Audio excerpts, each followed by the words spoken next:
How's my quad squad doing? It's the man, the myth, the legend, Quad MFT here, and today we're actually closing in on school coming to an end for some of you guys. Actually, some of my friends, I know it's already ended for them, and for some of my other friends, I know it ends in like a month, and truthfully, my prayers and my heart really goes out to you guys. I'm sorry if your school ends in like a month, but for me, after the day that you're going to be watching this, hopefully Tuesday on the first day that it comes out, but I know I have a few viewers that come on my channel on like a Thursday and watch all 7 of the videos that I uploaded that week. So if you guys are watching this today, I believe it's May 20, I'm not even going to try. I'm not even going to try May 24th, 5th, 6th, something, but I know that all we have is this week, which is going to be Wednesday, Thursday, Friday left of school. And then next week, which is finals, which are all half days, we have Monday, Tuesday, Wednesday, Thursday, which are going to be fairly easy. Not necessarily the final tests are going to be easy, but the whole situation of how much time it's going to take is going to be fairly easy. But also what I'm here to kind of conversate with you guys about today is where esports is going within the Call of Duty scene. Now, esports and Call of Duty recently in the past, since I'd say the beginning of Black Ops 2, it's kind of gone as a twin, not a twin, but like they've gone hand in hand together, you know.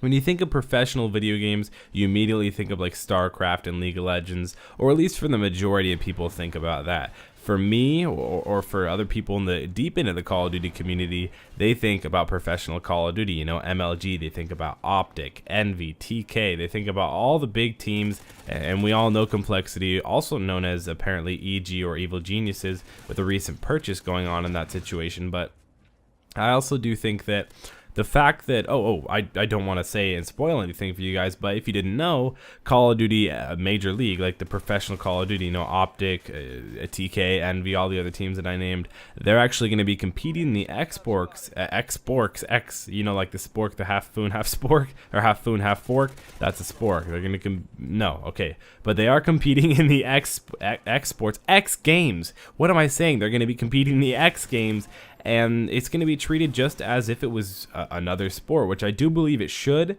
I believe that there's going to be a few mess ups this year within the X Games, which I hope there's not, but there most likely is.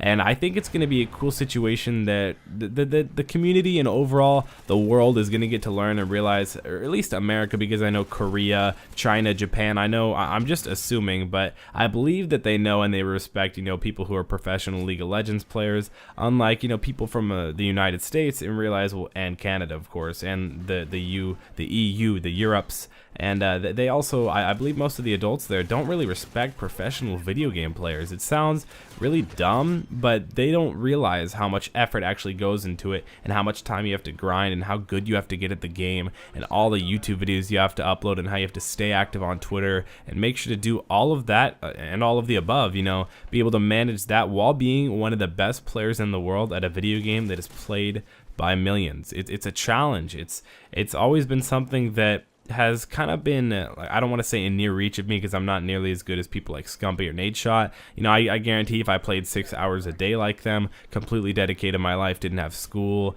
anything else, you know, I mean, you know, they still go to the gym, they still socialize and still visit family and stuff like that, but the majority of their life is definitely taken up by the Call of Duty scene.